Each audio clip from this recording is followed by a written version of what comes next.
In this portion of the procedure, we're bringing the knee through a range of motion and we're checking the extension gap.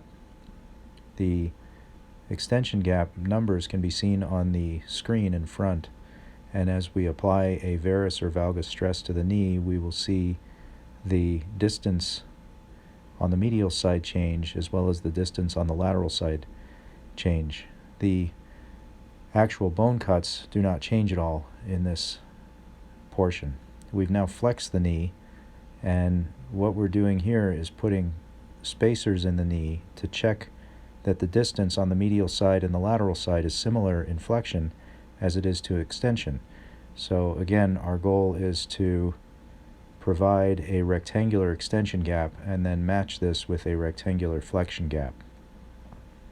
Here the knee is in flexion, and I'm using spoons that are different thicknesses. They come 1, 2, 3, 4 millimeters thick, and I can see the thickness. Now what we're doing in this portion is we're removing the distal femur bone and we're removing the proximal tibia bone.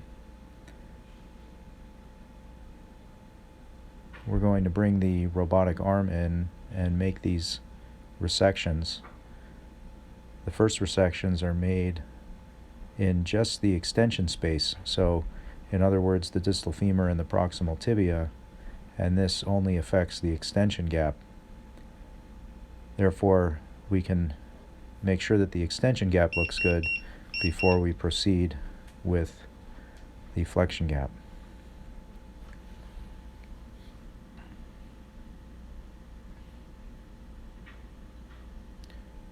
Now the femoral resection is completed, we're going to change the saw blade and reconfirm that the arrays have not moved with the checkpoint on the tibial side, and then we'll complete the cut on the tibial side.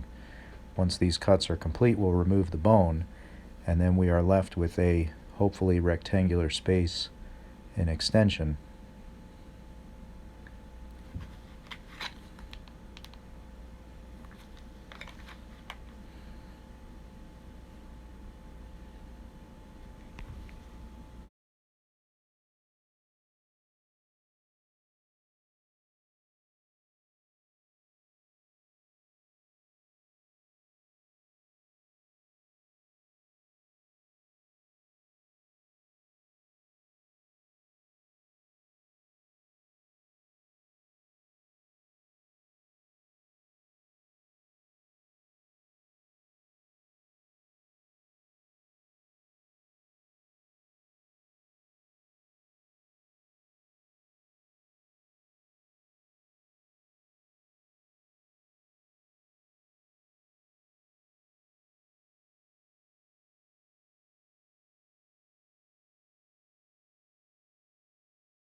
Now that we have our rectangular extension space, what we can do is put a rectangular spacer block in the knee to simulate the proximal tibia component and the distal femur component in, and then we can give the knee a varus and valgus stress to see what the ligaments are doing. And now what we do is we flex the knee, and I can take the gap balancing tool and put it between the femur and the tibia. Now the tibia has been cut already, but the posterior femur has not been cut.